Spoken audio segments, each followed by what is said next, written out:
Hi. Well, let me begin with two recent events, both of them widely publicized. The first has to do with the famous Salman Rushdie case. A couple of days ago, you may have noticed, the Prime Minister of Iran suggested a very simple way to resolve the crisis concerning Rushdie. He suggested that what should happen is that all the copies of his book, Satanic Verses, should simply be burned. And I guess the implication is that if that happened, then they could cancel the death sentence. That's one case, lots of coverage. Second case had to do with an interesting thing that happened here. There was what some people are calling a mega merger of two media giants, Time Incorporated and Warner Communications Incorporated, each of them huge conglomerates, and coming together, they form apparently the world's biggest media empire. Now that also had a lot of publicity, even outside the business pages, and there was concern over the effects of the merger by increasing media concentration so effectively, the effects on freedom of expression. Well, these two events they seem rather remote from one another, and in a sense they are, but we can draw them together by recalling an event which was not considered important enough to be reported, but which I happen to know about because I was personally involved. The title for this talk is, you may have noticed, Manufacturing Consent, Political Economy, the Mass Media. That's actually the title of a recent book that I was co-author of with my co-author is Edward Herman, and the two of us have been working together for many years. Our first book was published in 1974, a book on American foreign policy and the media, in fact, and it was published by a publisher, a textbook publisher, flourishing textbook publisher, which happened to be a subsidiary of Warner Communications Incorporated. Well, unless you're a very rare person, you never saw that book. And the reason was that when the advertising for the book appeared, after 20,000 copies were published, one of the executives of Warner Communications saw the advertising and didn't like the feel of it and asked to see the book and liked it even less, in fact was appalled, and then followed an interaction which I won't bother describing, but the end result of it was that the parent company, Warner Communication, simply decided to put the publisher out of business and to end the whole story that way. Now, they didn't burn the books, they pulped them, which is more civilized. Also, books don't burn very well, actually, I'm told. They're kind of like bricks. But pulping works. And it wasn't just our book that was eliminated, it was all the books published by that publisher. Well, there are a couple of differences between this and the case of the Prime Minister of Iran. One difference is that this was actually done, not just suggested. The second difference is it wasn't just one book, it was all books which happened to be tainted by being published by the publisher who had done this bad thing. A third difference is the reaction. The reaction in the case of the Warner Communications putting the publisher out of business to prevent them from publishing our book, the reaction to that was zero, not because it wasn't known, it just was not considered of any significance, whereas the Rushdie affair, of course, has had a huge furor, as it should, and the Prime Minister's proposal was greeted with ridicule and contempt as a demonstration of what you can expect from these barbarous people. So there are some differences. Well, let's go back to the question about the mega merger. Will this new media empire restrict freedom of expression by excessive media concentration? Possibly, but the marginal difference is slight, given what already exists, as is perhaps illustrated by this case. This is incidentally not the only case, far from the only case, which illustrates how hypocritical and cynical the reaction to the Rushdie affair is. The reaction is legitimate, but we can ask the question whether it's principled or not. And if we look, I think we find that it's not. Well, actually, this whole story that I've just told is kind of misleading. It's accurate in identifying the locus of decision-making power, not only in publishing and in the media, but in political life and in social life generally. In that respect, it's accurate. But it's very misleading with regard to how that power is typically exercised. This is a very unusual case. I wouldn't want to suggest that this is what happens typically. It's usually much more subtle than this, but no less effective. And now I'm going to come back to some of the more subtle ways and the reasons for them. And in fact, if there's time, or maybe back in discussion, I'll talk about the aftermath of this particular incident, which is also kind of illuminating in this respect, though more complex. Well, with that much as background, let me turn to the main topic, manufacturing consent, a topic, and thought control and indoctrination and so on. Now, and I want to discuss how this relates to the media. Now, there is a standard view about the media and the way they function. The standard view is expressed, for example, by Supreme Court Justice Powell when he describes what he calls the crucial role of the media in affecting the societal purpose of the First Amendment, that is, enabling the public to assert meaningful control over the political process. So the idea is this is kind of an instrumental defense of the First Amendment. The value to be achieved is the democratic process, and for the democratic process to function, it's necessary for the public to have free access, open access to relevant information and opinion, and a wide range of opinion, and it's the job of the media to ensure that, and the First Amendment has the instrumental function of guaranteeing that this is served and the media then do it. That's the standard view. And notice it has a kind of a descriptive component and also a normative component. It says this is what the media ought to be like and this is what they are like. Now, that they ought to be this way seems sort of obvious, in fact, kind of almost tautological. If democracy has something to do with the public having a capacity to shape their own affairs, it obviously presupposes information, and that means the information system in a free society would have to serve this function. Since it seems so obvious, it's worth bearing in mind that there is a contrary view, and in fact the contrary view is very widely held. In fact, I wouldn't be surprised if the contrary view is the dominant view among people over the last couple of centuries who have thought about liberal democracy and freedom and how it ought to function. In any event, it's certainly a major position.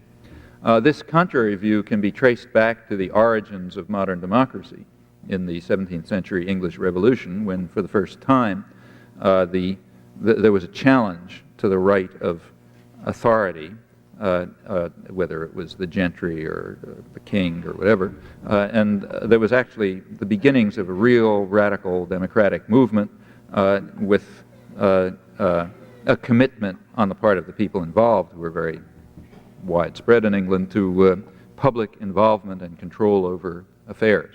They didn't want to be ruled by the king, and they didn't want to be ruled by Parliament. They wanted to run their own affairs. And they were defeated. The radical Democrats were defeated, but not before doing some important things which had a lasting effect. Well, what I'm interested in now is the reaction to this. The reaction to the first efforts at popular democracy, radical democracy you might call it, were a good deal of fear and concern. One historian of the time, Clement Walker, warned that these guys who were putting out pamphlets on their little printing presses and distributing them and agitating in the army and telling people how the system really worked, were having an extremely dangerous effect. They were revealing the mysteries of government. And he said that's dangerous because it will, I'm quoting him, it will make people so curious and so arrogant that they will never find humility enough to submit to a civil rule. And that's a problem. John Locke, a couple of years later, explained what the problem was. He said day laborers and tradesmen, the spinsters and the dairymaids, must be told what to believe. The greater part cannot know, and therefore they must believe. And of course someone must tell them what to believe. Now, there's a modern version of that, and of course he didn't just mean those categories, he meant the general public. There's a modern version of that. This goes all the way up to the modern times. It's discussed in the American Revolution and all the way through to the modern period, but let's just come up to the contemporary period. Now, in the modern period, you get a much more sophisticated development of these ideas. So, for example, Reinhold Niebuhr, who's a much respected moralist and commentator on world affairs, he wrote that rationality belongs to the cool observers, but because of the stupidity of the average man, he follows not reason but faith. And this naive faith requires that necessary illusions be developed. Emotionally potent oversimplifications have to be provided by the myth makers to keep the ordinary person on course because of the stupidity of the average man. That's the same view, basically. Walter Lippmann, who was the dean of American journalists, is the man who invented the phrase manufacture of consent. He described the manufacture of consent as a self-conscious art and a regular organ of popular government. This, he said, is quite important. This is a revolution in the practice of democracy. And he thought it was a worthwhile revolution. The reason is, again, the stupidity of the average man. The common interests, he said, very largely elude public opinion entirely, and they can be managed only by a specialized class whose personal interests reach beyond the locality. That's Niebuhr's cool observers. You can guess who's part of them. The person who pronounces these views is always part of that group. It's the others who aren't. This is in Walter Lippmann's book, Public Opinion, which appeared shortly after World War I, and the timing is important.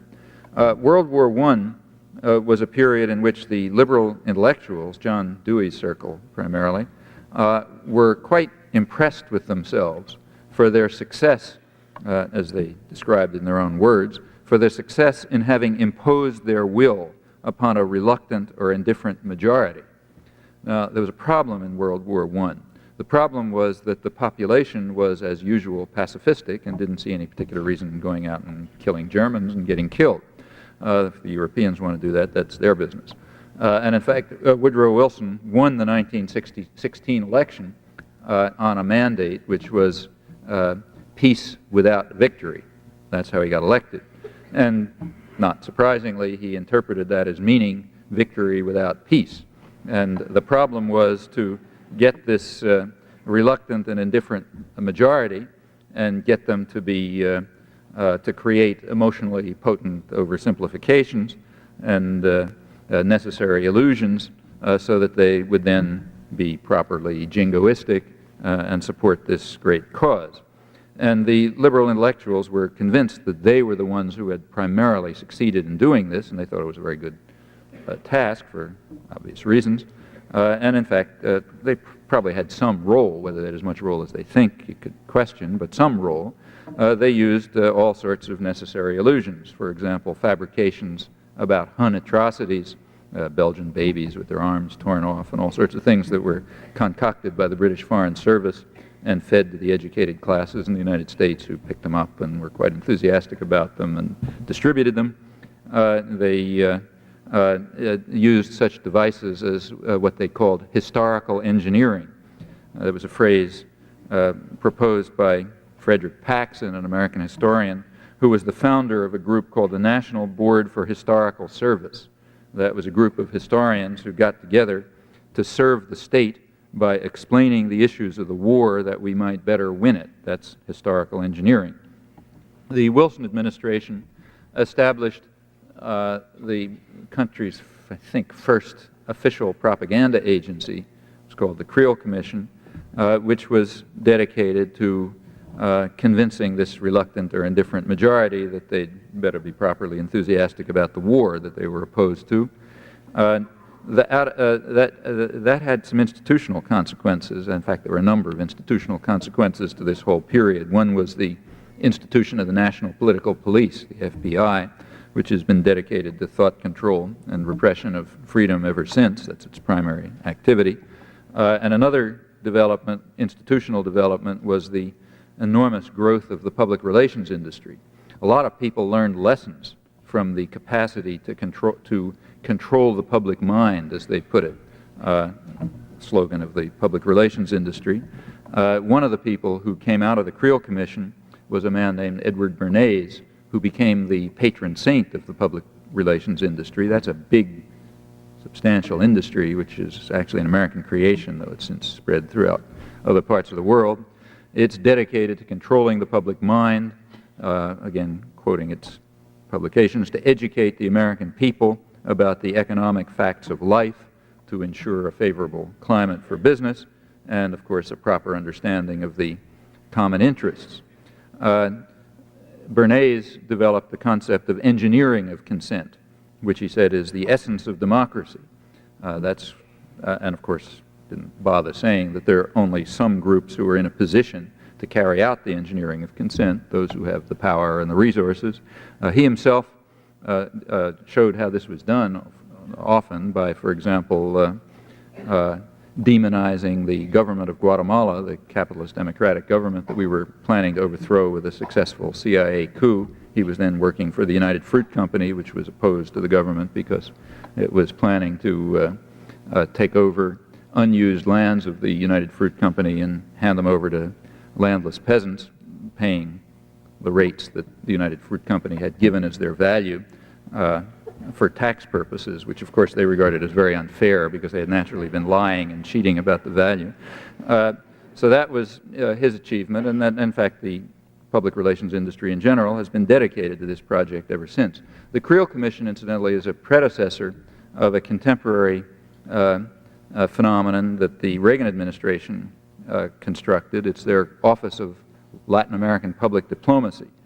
That's by far the largest propaganda agency in American history, maybe one of the largest of any Western government. And it was also dedicated to controlling the public mind. It was dedicated primarily to controlling the debate and discussion over Central America, to demonizing the Sandinistas, as one of its officials put it, and mobilizing support for the U.S. terror states in the region. It did it by framing the debate, by intimidating critics, by producing fabrications which were then happily repeated by the media. So, for example, one famous one, just to illustrate some of its achievements, when Ronald Reagan in 1986 read a spectacular and effective speech which convinced Congress to vote $100 million of aid for the Contras, right after the World Court had condemned the United States for the unlawful use of force and called upon it to end this aggression. This speech was extremely effective. It described all the whole litany of Nicaraguan crimes, and it ended up by saying that these communists actually concede that they're planning to conquer the hemisphere and undermine us all. They themselves say that they are carrying out a revolution without borders. That was the peroration. That's the way he ended up. Big excitement. Congress voted the aid. The Reagan administration declared that this meant war. This was a real war, and everybody was excited and happy. Now, that phrase, revolution without borders, actually had already been used. It had been used by a State Department pamphlet. It was called Revolution Without Borders, describing Sandinista crimes. And there's actually a version of that phrase that exists. The phrase appears, or something like it appears, in a speech by Sandinista Comandante Thomas Borge. He had given a speech in which he said that the Sandinistas hoped to construct a kind of a model society, a society which will work so well and will serve the needs of the poor so well that others will be inclined to try to do the same thing for themselves. And he went on to say that every country has to carry out its own revolution. There's no way for one country to make a revolution somewhere else. But the model that Sandinistas are constructing, he hoped would be so successful that others would want to do it. And he said, in this sense, our revolution transcends borders. Well, that phrase was immediately picked up by the Office of Public Diplomacy and turned into a threat to conquer the hemisphere. That fraud was at once exposed by the Council on Hemispheric Affairs, which sends out a weekly news analysis in Washington that journalists read. It was even mentioned in the Washington Post, somewhere in the back pages. they noted that the phrase "revolution without borders" was not exactly what he had said. In fact, sort of nothing to do with the opposite of what he had said. But that didn't make any difference. The phrase was useful. The construction was useful. And since then, the media, and when the State Department document came out, there was no criticism of it. When Reagan made the speech, nobody pointed out that this was a fabrication. Even the Washington Post, which had exposed it, referred to the Sandinista revolution without borders. The media have repeated this over and over again. Look, they say themselves that they're going to have a revolution without borders and so on. Well, that's the kind of thing that's done by an effective propaganda agency, of course, if the media are willing to go along, because it wasn't very hard to figure out that this was an incredible fraud. Well, that's the kind of thing that was done. All of these operations were completely illegal. There was a congressional report done on them, General GAO report, which pointed out that, of course, they were illegal. They were run out of the National Security Council and not allowed to propagandize Americans. But it was very successful. When this was exposed during the Iran-Contra hearings, one top administration official described the activities of the Office of Public Diplomacy as one of their really great achievements. It was, he said, a spectacular success. He described it as the kind of operation that you carry out in enemy territory. And that's quite an appropriate phrase. I think the phrase expresses exactly the way in which the public is viewed by people with power. It's an enemy. It's a domestic enemy, and you got to keep it under control. And you have to make sure that the mysteries are not revealed so that the people don't become so curious and arrogant that they refuse to submit to a civil rule, to put it in 17th century terms. And to control that domestic enemy, propaganda and fabrications and so on are important, and that's what the public relations industry is for corporate purposes, and what the media are for if they properly serve the state. Well, that's, notice again, we have a view that says the media should not function the way the standard rhetoric claims. There's also an academic twist to this. It's come closer to home. If you go back to the International Encyclopedia of Social Sciences, published in 1933, days when people were a little more open and honest in what they said, there's an article on propaganda, and it's well worth reading. There's an entry under propaganda. The entry is written by a leading, maybe the leading American political scientist, Harold Lasswell, who was very influential, particularly in this area, communications and so on. And in this entry in the International Encyclopedia on propaganda, he says, we should not succumb to democratic dogmatisms about men being the best judges of their own interests. They are not. He said, even with the rise of mass education, doesn't mean that people can judge their own interests. They can't. The best judges of their interests are elites, the specialized class, the cool observers, the people who have rationality, and therefore they must be granted the means to impose their will, notice, for the common good, because, again, well, he says, because of the ignorance and superstition of the masses, he said it's necessary to have a whole new technique of control, largely through propaganda. Propaganda, he says, we shouldn't have a negative connotation about it. It's neutral. Propaganda, he says, is as neutral as a pump handle. You can use it for good, you can use it for bad. Since we're good people, obviously, that's sort of true by definition. We'll use it for good purposes, and there should be no negative connotations about that. In fact, it's moral to use it, because that's the only way that you can save the ignorant and stupid masses of the population from their own errors. You don't let a 3-year-old run across the street, and you don't let ordinary people make their own decisions. You have to control them. And why do you need propaganda? Well, he explains that. He says in military-run or feudal societies, what we would these days call totalitarian societies, you don't really need propaganda that much. And the reason is you've got a club in your hand. You can control the way people behave, and therefore it doesn't matter much what they think, because if they get out of line, you can control them for their own good, of course. But once you lose the club, once the state loses its capacity to coerce by force, then you have some problems. The voice of the people is heard. You got all these formal mechanisms around that permit people to express themselves and even participate and vote and that sort of thing. And you can't control them by force because you lost that capacity. But the voice of the people is heard, and therefore you got to make sure it says the right thing. And in order to make sure it says the right thing, you've got to have effective and sophisticated propaganda, again, for their own good. So as a society becomes more free, that is, there's less capacity to coerce, it simply needs more sophisticated indoctrination and propaganda for the public good. The similarity between this and Leninist ideology is very striking. According to Leninist ideology, the cool observers, the radical intelligentsia, will be the vanguard who will lead the stupid and ignorant masses onto, communist utopia, because they're too stupid to work it out by themselves. And in fact, there's been a very easy transition over these years between one and the other position. It's very striking that continually people move from one position to the other very easily. And I think the reason for the ease is partly because they're sort of the same position.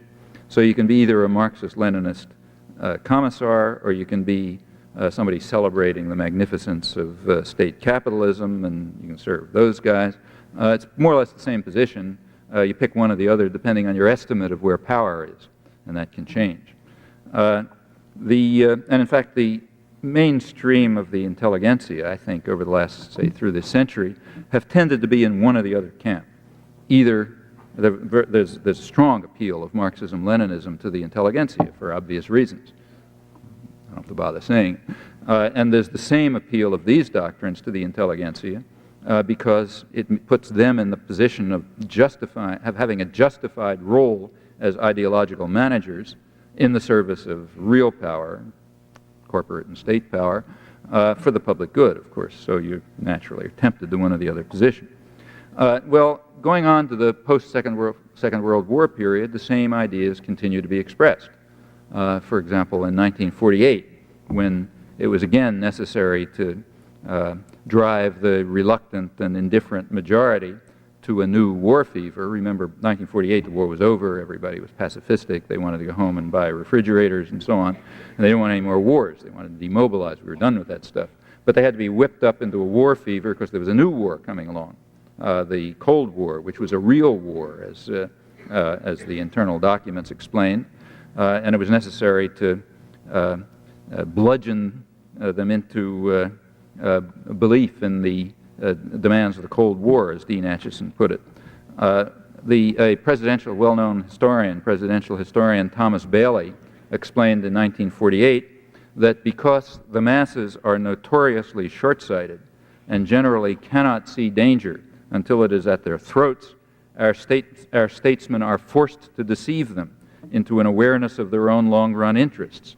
Deception of the people may in fact become increasingly necessary unless we are willing to give our leaders in Washington a freer hand.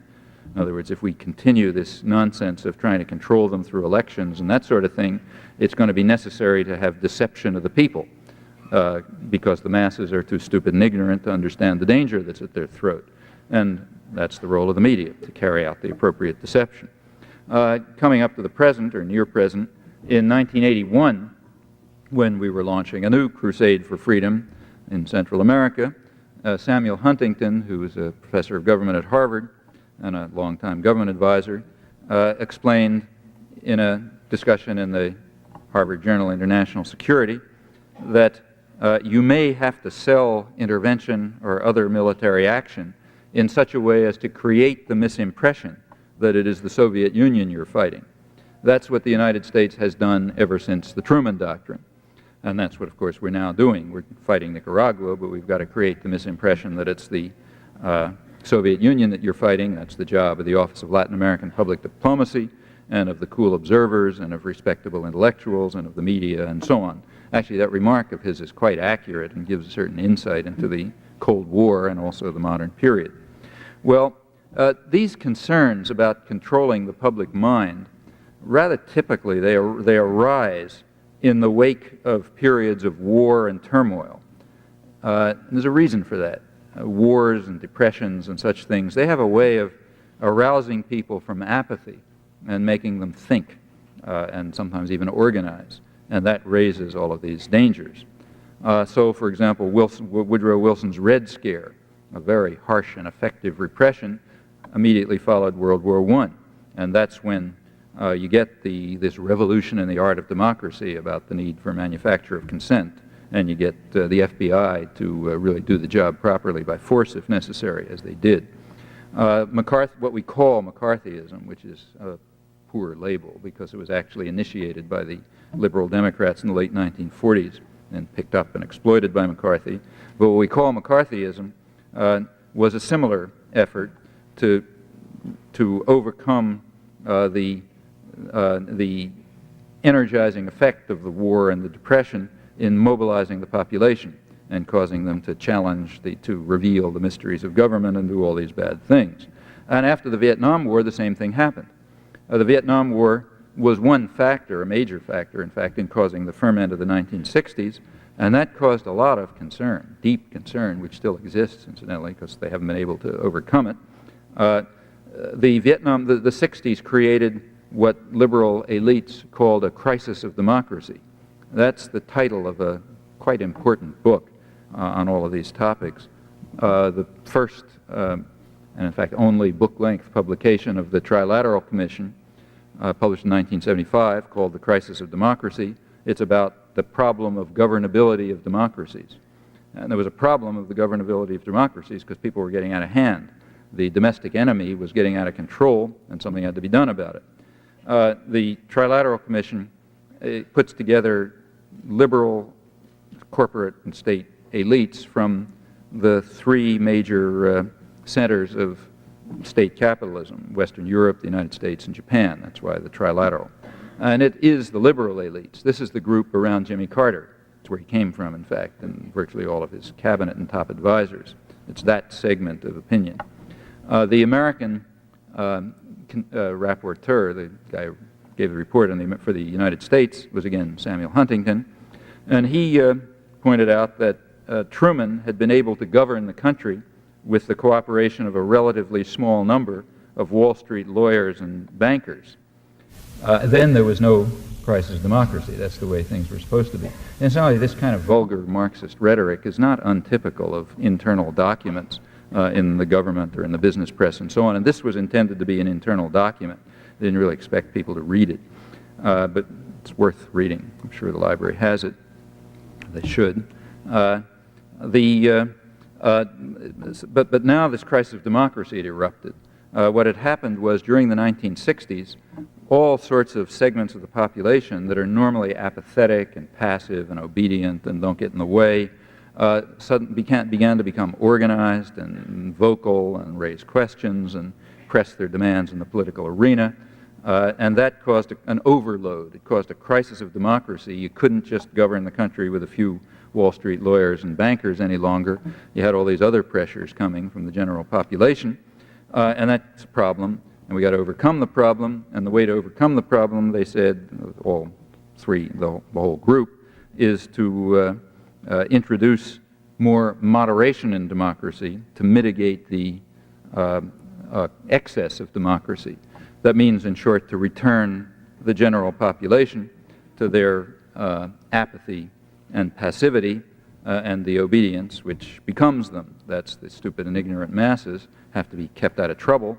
And when you get these crises of democracy, you've got to restore the norm that we had before. Well, that's a view that goes right back to the origins of the Republic. If you read the sayings of the Founding Fathers, you will discover that that was essentially their view as well.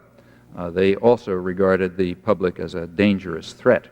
The way the country ought to be organized, as John Jay put it, the president of the Constitutional Convention and the first Supreme Court, Chief Justice of the Supreme Court, one of his favorite maxims, according to his biographer, was that those who own the country ought to govern it.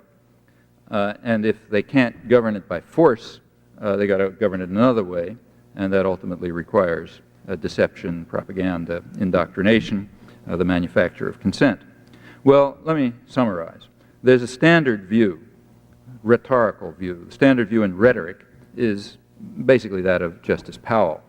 The public ought to exert meaningful control over the political process, and it's the role of the media to allow them to do it. That's the rhetoric. There's a contrary view, which is that the public is a dangerous enemy, and it has to be controlled for its own good. And that contrary view is very widely held. In fact, I wouldn't be surprised if it's the dominant view among sophisticated commentators on political theory going back to the 17th century, democratic commentators. So we got these two views counterposed. Well, with regard to the media, turning to the media, the standard view is, again, the one I just described by Justice Powell. The media have to serve, if they're going to serve the societal purpose of the First Amendment, they have to be free and open and so on. And then the descriptive part of that is that that's exactly what they do. That view is expressed, for example, by Judge Gerfine in an important case where he permitted the New York Times to publish the Pentagon Papers in 1971 or 2. Gerfine's decision says that we have a cantankerous press, an obstinate press, a ubiquitous press, and it must be suffered by those in authority in order to preserve the even greater values of freedom of expression and the right of the people to know. So granted, the press is a nuisance, but it's important to allow it to maintain its adversarial and cantankerous ways because it's even, it serves an even higher purpose. Well, at that point, we begin to have a debate. The debate is between the people who say that the media are cantankerous and adversarial and so on, and they've gone too far. We got to do something to control them and constrain them. In fact, the Trilateral Commission liberals also suggested that.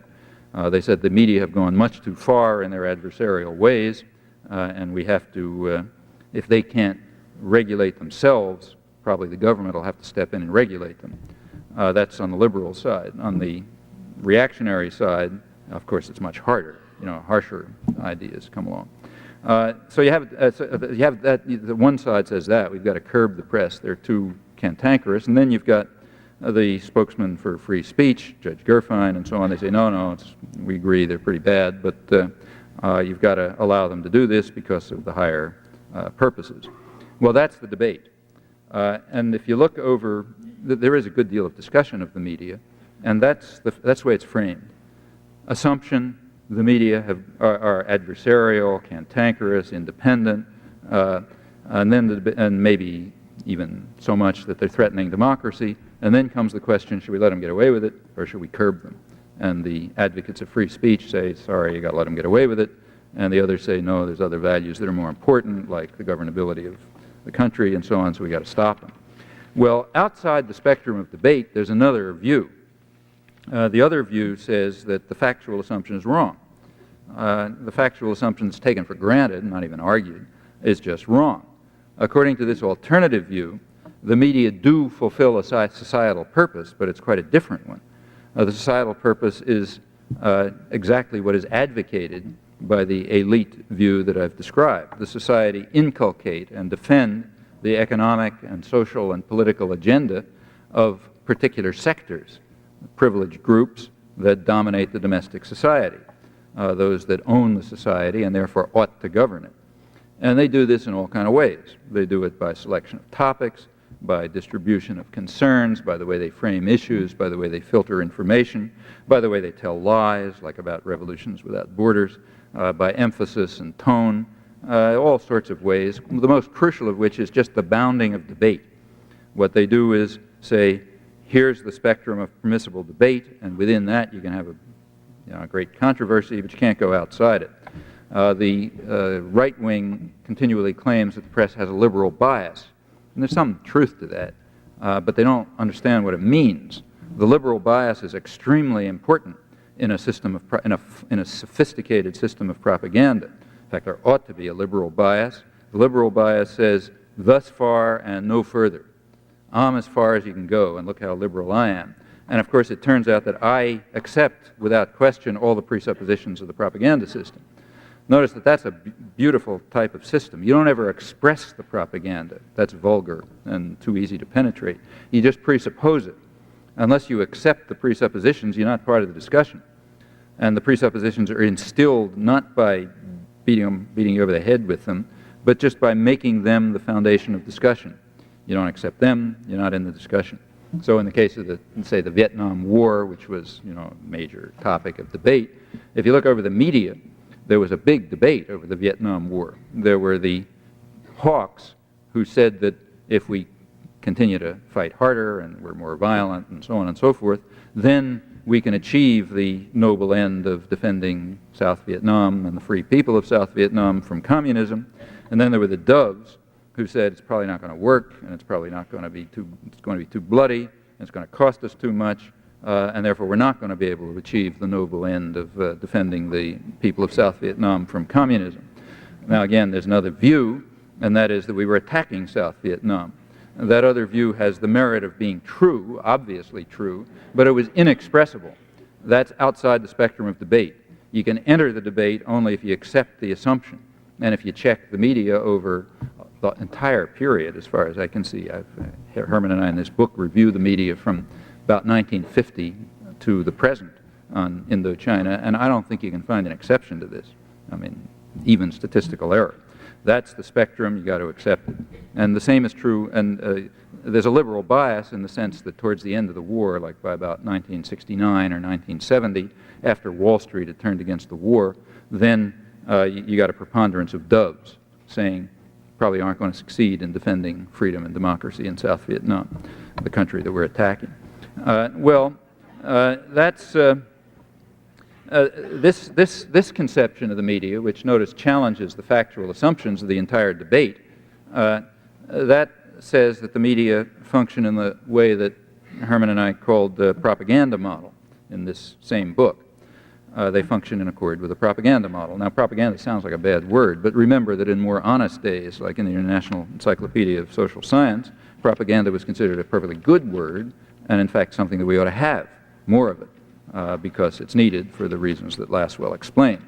Well, notice that the propaganda model has lots of predictions. It predicts the way the media are going to behave, and you can test those predictions, but it also has a prediction that's kind of reflexive about the propaganda model itself.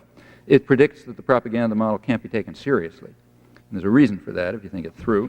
The propaganda model states that the debate has got to be within assumptions that are serviceable to powerful interests.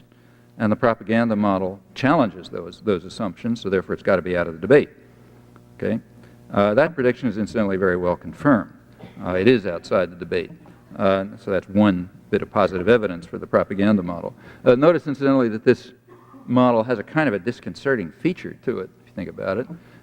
Obviously, the claims of the propaganda model are either valid or invalid. If they're invalid, we can dismiss them. If they're valid, we have to dismiss them, right? So one way or another, you can be sure that this model isn't going to be discussed, and that's, in fact, true. Well, now the basic questions from this point on are factual. Is the factual assumption that bounds the debate correct, or is it wrong? That's a factual assumption, and you can study it. And the real topic, the topic that ought to be investigated is that. Now, there isn't time to do that now, so I'll just make a couple of comments about it and give a few illustrations. 3 comments first. First, notice that the propaganda model has a number of features. One feature that it has is that it's advocated by elites. That is, it conforms with the normative opinion, the proposal that the public is dangerous. You got to ensure that they don't get out of control.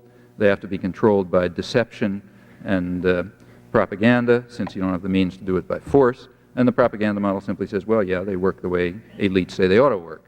So one point about the propaganda model is that, in fact, it has elite advocacy. A second point about the propaganda model is that it's got a kind of prior plausibility.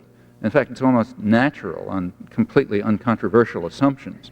If you look at the structure of the society, you'd almost predict the propaganda model without even looking at the facts. Why is that true?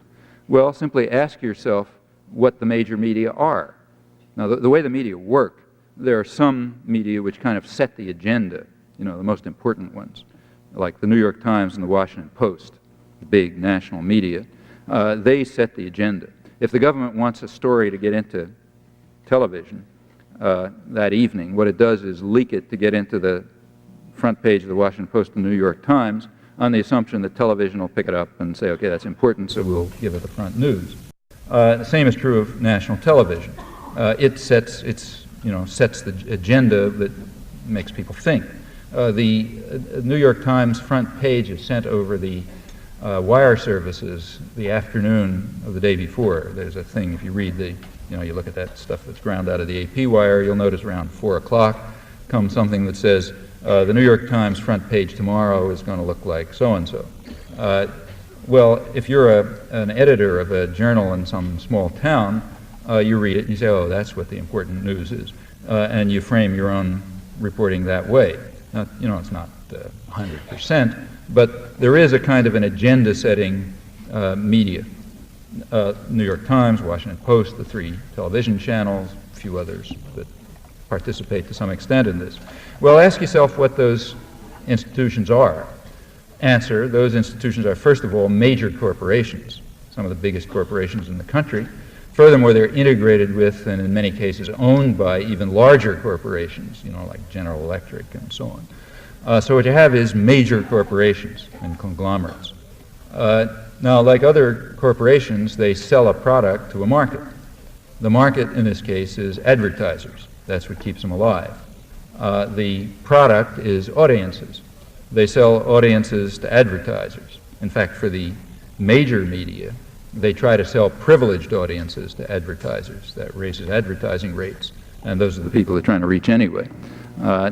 So what you have is businesses, corporations, which are selling relatively privileged audiences to other businesses. Well, just ask yourself the natural question, what do you expect to come out of this interaction? Major corporations selling privileged audiences to other corporations. Well, what you expect to come out of it, on no further assumptions, is an interpretation of the world that reflects the interests and the needs of the sellers, the buyers, and the product. That wouldn't be very surprising. In fact, it'd be kind of surprising if it weren't true. So on relative, and that of course means the propaganda model.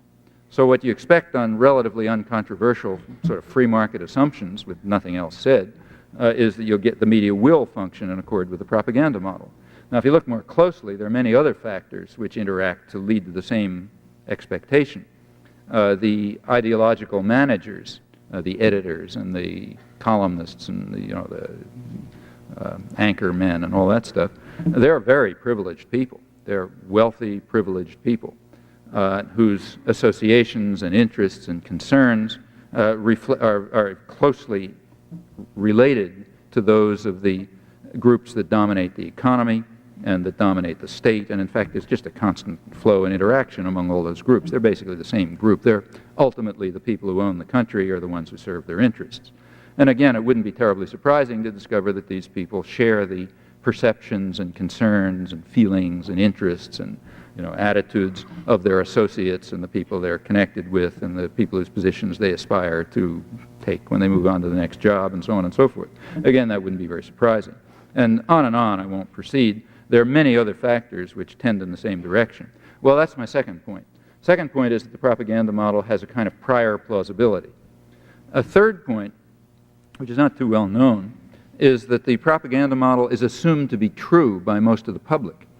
That is, in polls, contrary to what you hear, when people are asked in polls, what do you think about the media and so on, the general reaction is they're too conformist. They're too subservient to power. They're too obedient. That's the either plurality or sometimes even majority view. And they're not critical enough of government, for example. That's the standard view. Well, we have 3 observations now. The propaganda model has elite advocacy, that is, elites believe that's the way it ought to be, the media ought to be. It has prior plausibility. It's very plausible on uncontroversial free market assumptions, and it's accepted as valid by a large part, probably the majority of the population. Well, those 3 facts don't prove that it's valid, of course, but they do suggest that it might be part of the discussion. It's not. It's off the agenda, exactly as the propaganda model itself predicts. That's interesting. That's an interesting collection of facts. Well, what about the factual matter of how the media behave? On this, there are by now literally thousands of pages of documentation, detailed documentation, case studies, and so on, which have put the model to a test in the harshest ways that anybody can dream up. I'll talk about some of the ways of doing it later, or in discussion if you want. But I think it's been subjected to quite a fair test, in fact, a very harsh test. There's no challenge to it, as far as I know. If there is, I've missed it. The few cases where there's any discussion of it, the level of argument is so embarrassingly bad that it just tends to reinforce the plausibility of the model.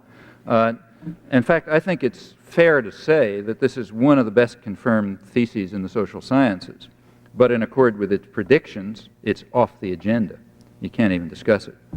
Well, what I ought to do now is what has to be done in a course, actually, not in a talk, and that is to turn to cases. Ask how you could test it, what the results are, and so on. And there's plenty of material in print and more coming out in which you can check and see whether you're convinced that, in fact, it's plausible or accurate. My feeling is it is. I'll just give a couple of illustrative cases. And let me stress that I do this with some reluctance because the illustrative cases are misleading. They suggest that maybe it's a sporadic phenomenon. In fact, when somebody gives you a couple of cases, you rightly ask whether they're an adequate sample. Maybe they were just selected to work. So you ought to be suspicious about isolated cases. That's why the model has, in fact, been tested for many approaches. But that misleading necessity aside, because I can't do more than that, let me give you a couple of cases to illustrate the kind of thing I think you will find if you pursue the question of fact. Let's take something that you'd certainly expect the media to be concerned with, namely freedom of press. They got a professional interest in that. And in fact, there's a good deal of discussion of freedom of press in the media. Just keeping just to the last decade, the problems of the press in repressive societies has been very widely discussed. Many examples.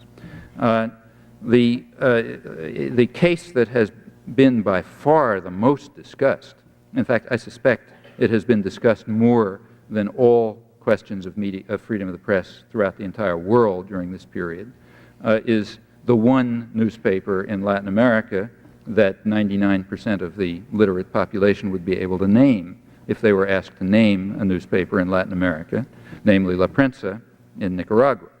There has been an overwhelming amount of reporting on the tribulations of La Prensa in Nicaragua.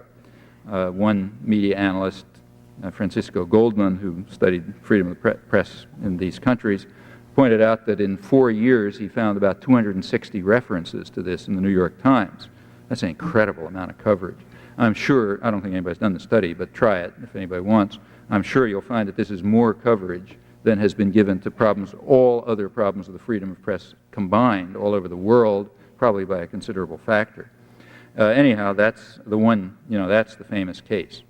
And this coverage has been very irate and angry because of the tribulations of La Prensa. For example, let's go back to the moment when Ronald Reagan succeeded in convincing Congress to vote $100 million in aid so that we'd have a real war, in violation of the demand of the World Court that the United States consider terminate its unlawful aggression. Right after that, after the government announced that now we finally got a real war, the government of Nicaragua suspended La Prensa. And that caused tremendous outrage in the United States. There's a distinguished group of journalism fellows at Harvard, the Nieman Foundation, and they immediately gave their award for the year to Violeta Chamorro, the editor of La Prensa, to express their solidarity with her in this moment of crisis and to show how deeply committed they are to freedom of the press. The Washington Post had an editorial right after that called Newspaper of Valor, in which they said Violeta Chamorro should receive 10 awards, not 1 award. The New York Review of Books had an article by left liberal correspondent Murray Kempton appealing to people to contribute funds to keep La Prensa alive during this period. Those funds could then be added on to the CIA subvention that had kept the journal going since the Carter administration in 1979, right after the Sandinista revolution succeeded. And in fact, in general, there was great frenzy and hysteria about this terrible attack on freedom of the press. Well, let's look a little more closely. First of all, what is La Prensa? La Prensa is a journal which calls for the overthrow of the government of Nicaragua by a foreign power which funds it and which is trying to overthrow the government of Nicaragua.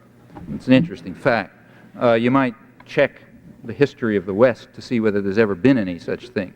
For example, you might ask whether a major newspaper in the United States, the wealthiest newspaper in the United States, was funded by the Nazis in 1943, calling for the overthrow of the government of the United States. And you might ask yourself, what would have happened if that was possible? Well, you can get the answer very quickly. Even tiny little newspapers, which weren't funded by anybody, and that raised questions about conscientious objection and so on, they were censored and controlled and suppressed and so on.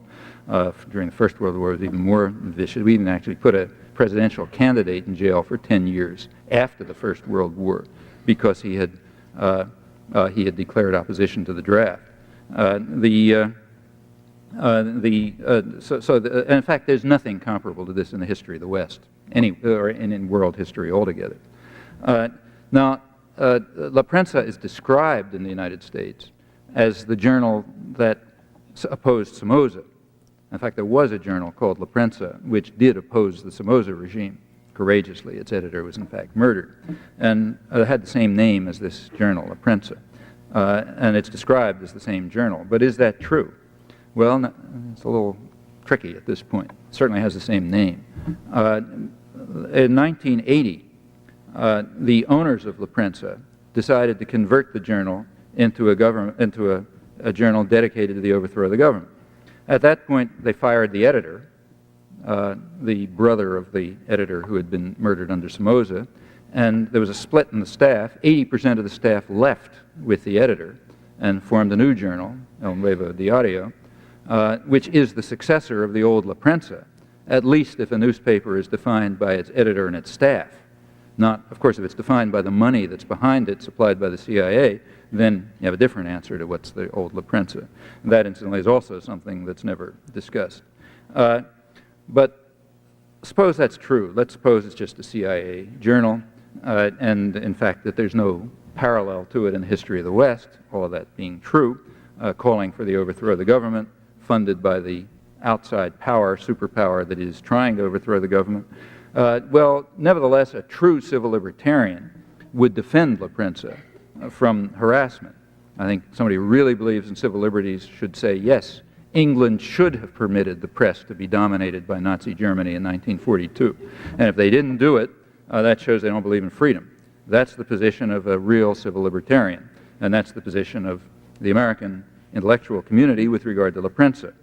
And now at this point we ask the obvious question. Is this passionate commitment to freedom of the press based on libertarian enthusiasms and passions, or is it based on service to the state? Well, there's a way of answering that question. In fact, we all know the way of answering that question. It's a question that we regularly ask, or don't even bother asking because the answer is so obvious, when we look at propaganda of our enemies.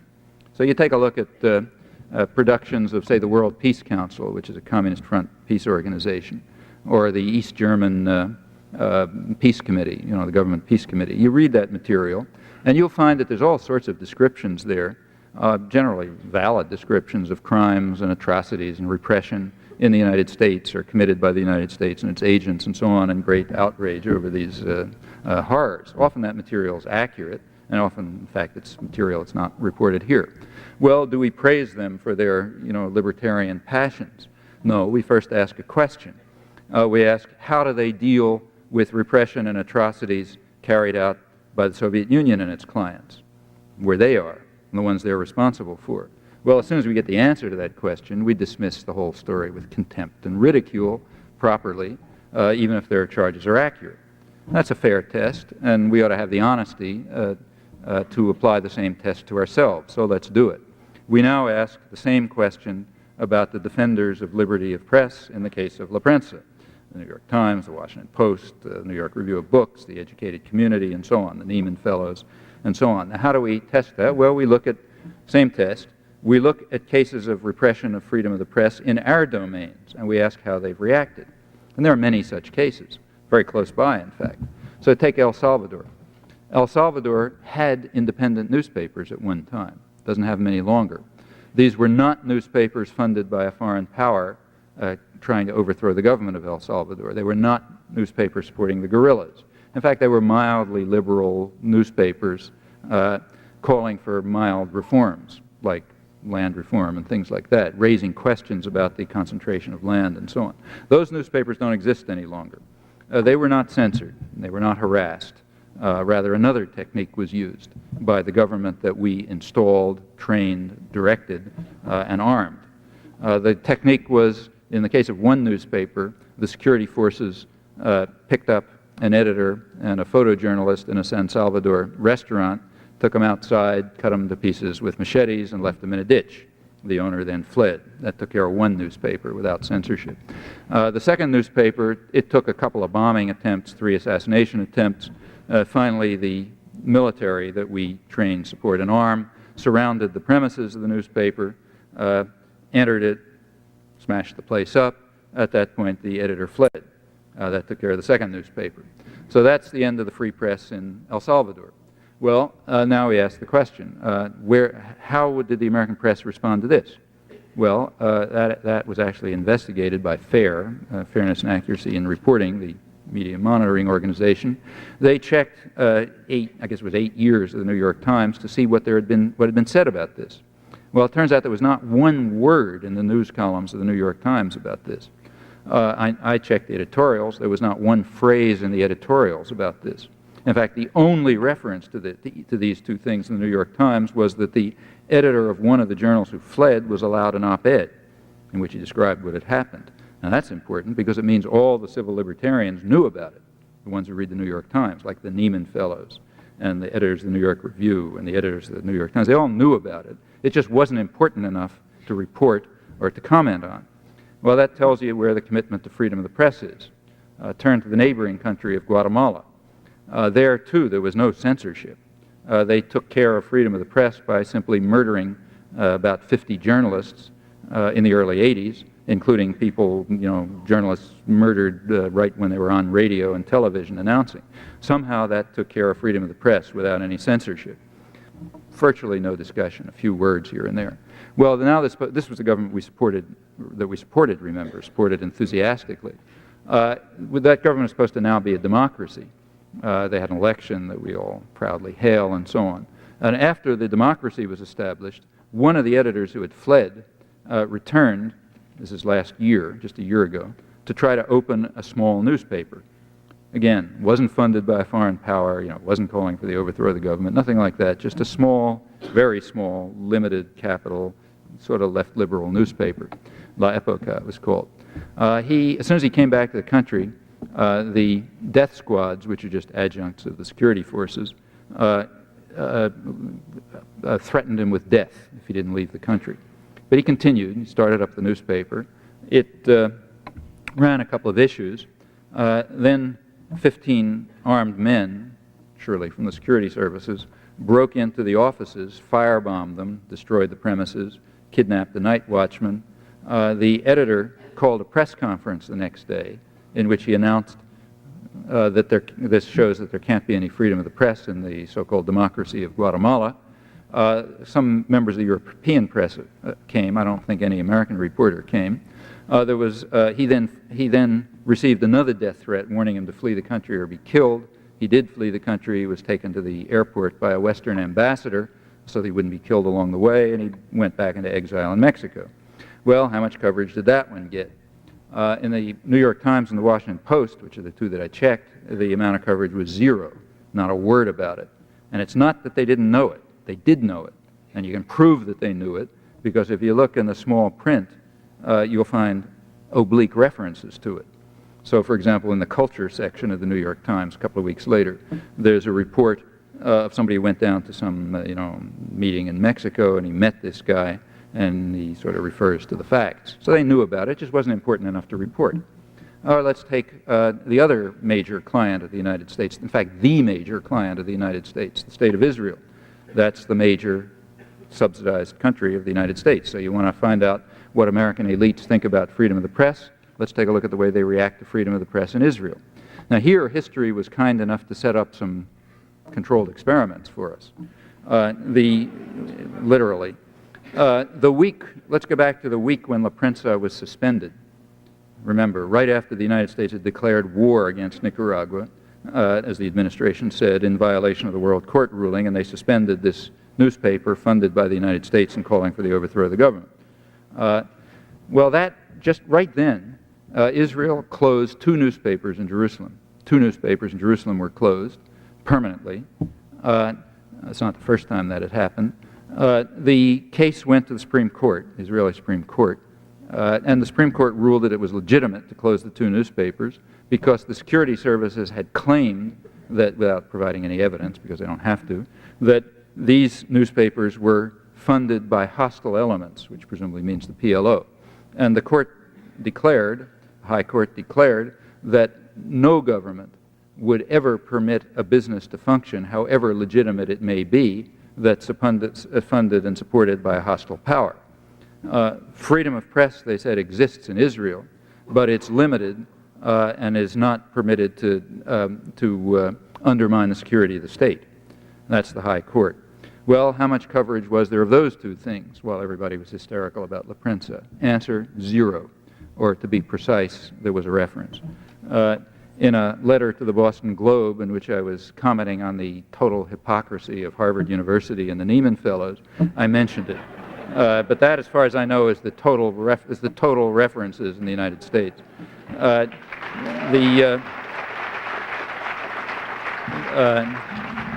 Now, the week after the Central American Peace Accords went into operation, October 1987, La Prensa was opened again, and it returned to its task of calling for the overthrow of the government and so on, and identifying itself with the Contras and so on. The week that La Prensa was reopened, history again ran a nice experiment for us. That week, the State of Israel closed a newspaper in Nazareth, that's inside Israel, and closed a news office in Nablus. The newspaper in Nazareth was closed because the state had again alleged, without providing any evidence, that it was associated with a hostile group. And the court went to the courts, and the courts declared that this is legitimate, even though the editor had stated, which of course was true, that everything that appeared in the newspaper had gone through censorship, because they have heavy censorship. Didn't matter. The office in Nablus was closed on the same pretext, some connection with a hostile group. As far as I know, it never went to the courts. So how much coverage was there of those two things? Well, the usual answer, 0. I could go on, but these facts show very clearly, they answer very clearly the first question. The concern over freedom of the press in Nicaragua is a total fraud. It does not have anything to do with concern for freedom of the press. It simply has to do with concern for serving the state. In fact, the number of people in the United States who believe in freedom of the press, and who, I don't mean ordinary, of the people who write about such topics or speak about them, the number who believe in freedom of the press, I think they could easily fit in somebody's living room, or maybe in a telephone booth, in fact. And they would include virtually nobody who's gotten hysterical on this topic or even mentioned it. Well, that's the kind of thing you'll discover if you look closely. I'll just give you one final example. When I talk about this topic, I like to use this morning's New York Times, and you can always find a perfectly good example there on the front page. But today, unfortunately, I didn't have... I got up at 5 o'clock in the morning in Eau Claire in a snowstorm and had to drive here, and I didn't have time to find the Times. So I'll have to use yesterday's. I apologize. Last one I've looked at. The lead story in the New York Times yesterday, major story on the left, right-hand side of the front page, is a story entitled, U.S. Envoy Urges Hondurans to Let the Contras Stay. And then comes as the Bush administration is trying to convince Honduras to let the Contras stay there. And it goes on, and you get down to the middle of the second page, the continuation page, and you find the following sentence. On its face, the administration proposal to keep the Contras in place would seem to be inconsistent with the spirit of the regional peace agreement, which calls for their relocation, but administration officials say there's no inconsistency. Okay. That is a forthright critique of the government. Well, let's look at the facts that lie behind that. It's not that the proposal seems to be inconsistent with the spirit of the regional peace agreement. It's that it's flatly inconsistent with the wording of the regional peace agreement. And it doesn't matter which regional peace agreement you're referring to. If you're referring to the Central American Peace Accords of August 1987, they identify one indispensable element, they call it, for bringing peace to the region, and that's the termination of any aid, logistical, technical, propagandistic, any aid whatsoever to irregular forces, meaning the Contras attacking from another country. There was a more recent agreement just a couple of weeks ago in which the Central American presidents committed themselves, all 5 of them, to remove the Contras to work out plans for removing the Contras within 90 days.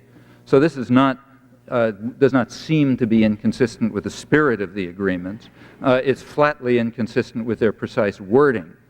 And it goes on, the point goes on. There's going to be a vote in Congress about humanitarian aid to the Contras who were convincing Nicaragua to leave Honduras to leave in Nicaragua. And the press is going to refer to this as humanitarian aid, as they've been doing all along. Well, the term humanitarian aid has a meaning. In fact, the meaning was made very precise by the World Court, the highest authority on such issues, in the very same judgment in which it condemned the United States for its aggression in Nicaragua. They defined humanitarian aid as aid which says to qualify as humanitarian aid must meet the hallowed purposes of the Red Cross, that is, must serve civilians in need and suffering, and furthermore, to qualify as humanitarian aid must be given to civilians on both sides of a conflict without discrimination. Otherwise, it just doesn't qualify as humanitarian aid. So by the ruling of the World Court, and in fact that's the standard definition, what the media call humanitarian aid isn't humanitarian aid at all. It's just military aid. It's aid to keep a military force present so that they can continue to pose a threat to Nicaragua. I should add, incidentally, that it's very likely that the United States is sending military aid to Contras inside Nicaragua illegally from the Ilopango Air Base in San Salvador, exactly as we'd been doing all along. That's what's called the Hassenfuss route, because it was exposed when the American mercenary Eugene Hassenfuss was shot down. Now, that had been going on for years, and the media knew about it for years, and they weren't reporting it. The scandal came when they were forced to report what they had always known. And then some of the more honest of them admitted, yeah, we knew it all along, we weren't reporting it. In fact, they were being informed all along by Nicaraguan intelligence that these flights were coming. They were told how many there were, where they were, they got radar sightings. It just wasn't the kind of story you report if you're a good commissar. So none of it was reported until the plane was shot down with the American mercenary, and then, can't stop reporting it. Well, the same Nicaraguan sources that were ignored before and were accurate, as everyone concedes, are once again reporting that Nicaraguan radar is starting to pick up Contra flights from Ilopango Air Force Base into Nicaragua. And there's no particular reason to doubt that those reports are accurate now. But I don't think there's a single reference to these reports in the media. At least I haven't been able to find one. And it's not because they don't know it. They came across the AP wire, which means everybody knows it. And it's not that it's an obscure fact. After all, that's what the whole Iran-Contra hearings were about. It's just that a disciplined press doesn't report things like that. Now, this is a free country, so you can find out about it. All the readers of Barricada Internacional, the Sandinista newspaper that's put out and, that's distributed from San Francisco, so that's about 1,500 people and so on, they could find out. So fortunately, nice not to be in a totalitarian country, but the readers of the news, or people who happen to have access to the AP wires and read them all day, they could find out. But people who are looking at the tube or reading their newspaper are not going to find out, though it's pretty important. Well, continuing with humanitarian aid, there's going to be a vote on it in a couple of weeks, and probably they'll vote it. The so-called humanitarian aid that's been given is in violation of the Central American agreements. It's actually even in violation of the very congressional legislation that legislated the aid. In other words, it's an internal self-contradiction, which nobody will point out in the media. How does that work? It works as follows. The congressional legislation last year to give humanitarian aid stipulated that that aid must be in accord with the Central American agreements and with the ceasefire agreement that had been just settled between the Contras and the government of Nicaragua. That's the legislation. Well, that ceasefire agreement is quite explicit about the point. It says aid may be given to Contras in designated ceasefire zones inside Nicaragua for the purpose of relocating them and reintegrating them into Nicaraguan society. Now, that's what so that means according to the congressional legislation, that's the only aid we can give. Furthermore, it says that the aid has to be given by a neutral carrier. Well, Congress immediately voted to violate its own legislation that it had just passed by designating U.S. aid as the carrier. Now, by no stretch of the imagination is that neutral. In fact, I don't have to bother talking about that. That's a State Department affiliate, which has often functioned as a front for the CIA.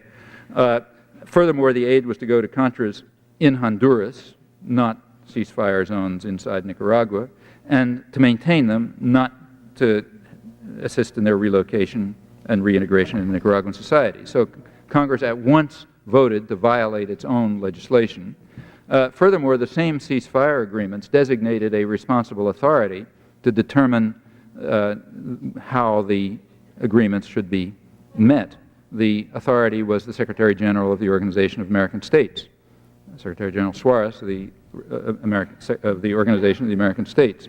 As soon as this happened, he wrote a letter to George Shultz condemning the United States for carrying out this violation of the ceasefire agreement, which in fact even violated the congressional legislation. None of this has ever been reported, as far as I know. Try to find it somewhere. So even the fact that the responsible authority at once said the aid is illegal, even the fact that the congressional aid is violating even its own stipulations, let alone the ceasefire agreement and the regional peace accord, none of this is reported, and I'll make a prediction. When the issue comes up in a couple of weeks about renewing it, you're not going to find any of this reported again. Well, that's the kind of thing you find when you look, and you find it all over the place. In fact, I think you find it near universally. I mean, it'd be hard to find an exception to it. It's to be expected. That's the way you'd expect the media to function on pretty plausible assumptions. Let me return finally to the prediction of the propaganda model that I mentioned. However well confirmed it may be, it's not going to be part of the discussion. It's going to be outside the spectrum of discussion. Its very validity guarantees that for the reasons that I mentioned, and that conclusion again is quite well confirmed, and one can assume with reasonable confidence that that will continue to be the case. Thanks.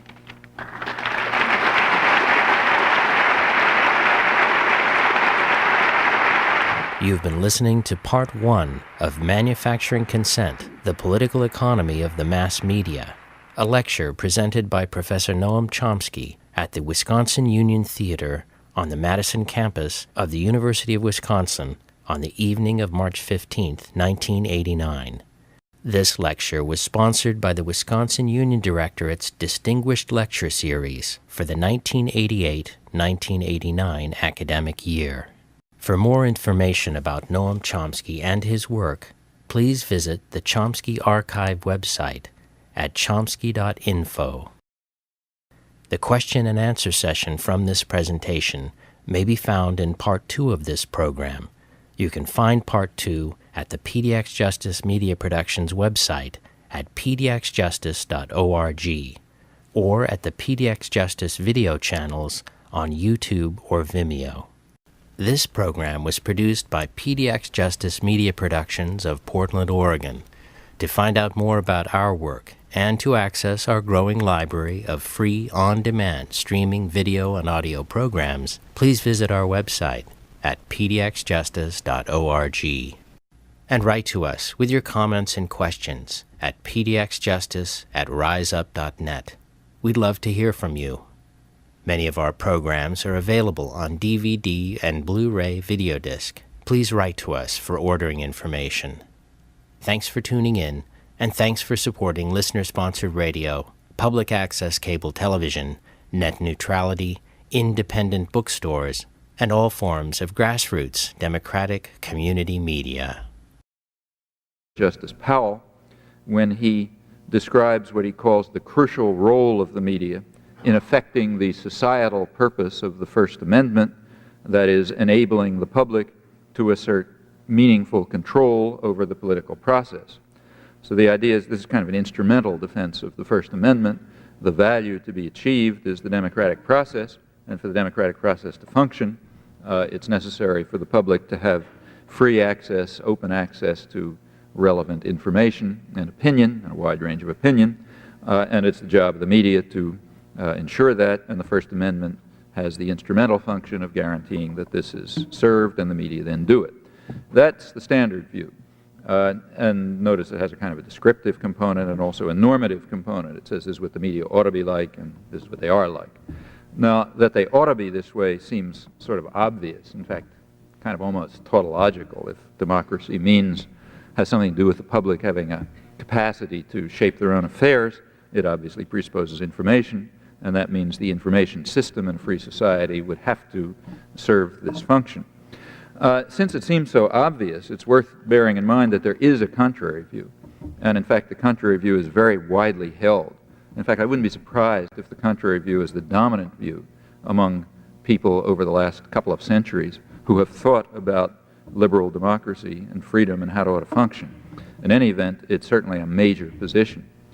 This contrary view can be traced back to the origins of modern democracy in the 17th century English Revolution, when for the first time there was a challenge to the right of authority, whether it was the gentry or the king or whatever, and there was actually the beginnings of a real radical democratic movement with a commitment on the part of the people involved, who were very widespread in England, to public involvement and control over affairs.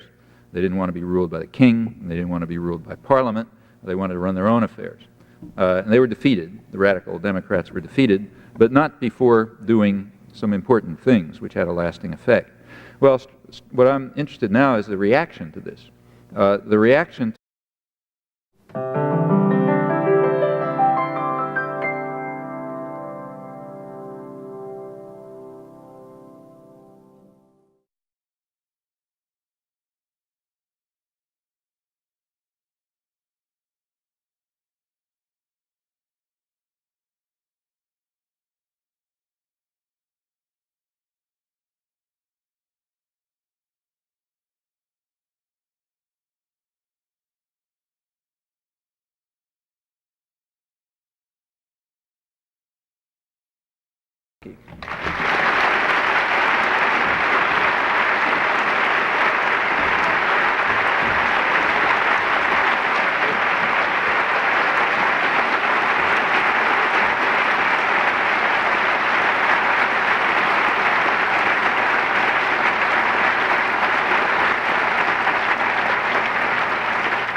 Hi.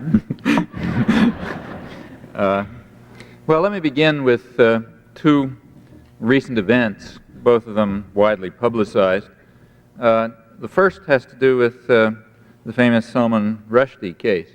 A couple of days ago, you may have noticed, the Prime Minister of Iran suggested a very simple way to resolve the crisis concerning Rushdie. He suggested that what should happen is that all the copies of his book, Satanic Verses, should simply be burned. And I guess the implication is that if that happened, then they could cancel the death sentence. That's one case, lots of coverage. Second case had to do with an interesting thing that happened here. There was what some people are calling a mega merger of two media giants, Time Incorporated and Warner Communications Incorporated, each of them huge conglomerates, and coming together, they formed apparently the world's biggest media empire. Now that also had a lot of publicity, even outside the business pages, and there was concern over the effects of the merger by increasing media concentration so effectively, the effects on freedom of expression. Well, these two events they seem rather remote from one another, and in a sense they are, but we can draw them together by recalling an event which was not considered important enough to be reported, but which I happen to know about because I was personally involved. The title for this talk is, you may have noticed, Manufacturing Consent, Political Economy of the Mass Media. That's actually the title of a recent book that I was co-author of with my co-author is Edward Herman. And the two of us have been working together for many years. Our first book was published in 1974, a book on American foreign policy and the media, in fact, and it was published by a publisher, a textbook publisher, flourishing textbook publisher, which happened to be a subsidiary of Warner Communications Incorporated. Well, unless you're a very rare person, you never saw that book. And the reason was that when the advertising for the book appeared, after 20,000 copies were published, one of the executives of Warner Communications saw the advertising and didn't like the feel of it and asked to see the book and liked it even less, in fact was appalled, and then followed an interaction which I won't bother describing, but the end result of it was that the parent company, Warner Communications, simply decided to put the publisher out of business and to end the whole story that way. Now, they didn't burn the books, they pulped them, which is more civilized. Also, books don't burn very well, actually, I'm told. They're kind of like bricks. But pulping works. And it wasn't just our book that was eliminated, it was all the books published by that publisher. Well, there are a couple of differences between this and the case of the Prime Minister of Iran. One difference is that this was actually done, not just suggested. The second difference is it wasn't just one book, it was all books which happened to be tainted by being published by the publisher who had done this bad thing. A third difference is the reaction. The reaction in the case of the Warner Communications putting the publisher out of business to prevent them from publishing our book, the reaction to that was zero, not because it wasn't known, it just was not considered of any significance, whereas the Rushdie affair, of course, has had a huge furor, as it should, and the Prime Minister's proposal was greeted with ridicule and contempt as a demonstration of what you can expect from these barbarous people. So there are some differences. Well, let's go back to the question about the mega merger. Will this new media empire restrict freedom of expression by excessive media concentration? Possibly, but the marginal difference is slight, given what already exists, as is perhaps illustrated by this case. This is incidentally not the only case, far from the only case, which illustrates how hypocritical and cynical the reaction to the Rushdie affair is. The reaction is legitimate, but we can ask the question whether it's principled or not. And if we look, I think we find that it's not. Well, actually, this whole story that I've just told is kind of misleading. It's accurate in identifying the locus of decision-making power, not only in publishing and in the media, but in political life and in social life generally. In that respect, it's accurate. But it's very misleading with regard to how that power is typically exercised. This is a very unusual case. I wouldn't want to suggest that this is what happens typically. It's usually much more subtle than this, but no less effective. And now I'm going to come back to some of the more subtle ways and the reasons for them. And in fact, if there's time, or maybe back in discussion, I'll talk about the aftermath of this particular incident, which is also kind of illuminating in this respect, though more complex. Well, with that much as background, let me turn to the main topic, manufacturing consent, a topic, and thought control and indoctrination and so on. Now, and I want to discuss how this relates to the media. Now, there is a standard view about the media and the way they function. The standard view is expressed, for example, by Supreme Court to the first efforts at popular democracy, radical democracy, you might call it, were a good deal of fear and concern. One historian of the time, Clement Walker, warned that these guys who were putting out pamphlets on their little printing presses and distributing them and agitating in the army and telling people how the system really worked were having an extremely dangerous effect. They were revealing the mysteries of government. And he said that's dangerous because it will, I'm quoting him, it will make people so curious and so arrogant that they will never find humility enough to submit to a civil rule. And that's a problem. John Locke, a couple of years later, explained what the problem was. He said day laborers and tradesmen, the spinsters and the dairymaids, must be told what to believe. the greater part cannot know, and therefore they must believe. And of course, someone must tell them what to believe. Now, there's a modern version of that, and of course he didn't just mean those categories, he meant the general public. There's a modern version of that. This goes all the way up to the modern times. It's discussed in the American Revolution and all the way through to the modern period, but let's just come up to the contemporary period. Now, in the modern period, you get a much more sophisticated development of these ideas. So, for example, Reinhold Niebuhr, who's a much respected moralist and commentator on world affairs, he wrote that rationality belongs to the cool observers, but because of the stupidity of the average man, he follows not reason but faith. And this naive faith requires that necessary illusions be developed. Emotionally potent oversimplifications have to be provided by the myth makers to keep the ordinary person on course because of the stupidity of the average man. That's the same view, basically. Walter Lippmann, who was the dean of American journalists, is the man who invented the phrase manufacture of consent. He described the manufacture of consent as a self-conscious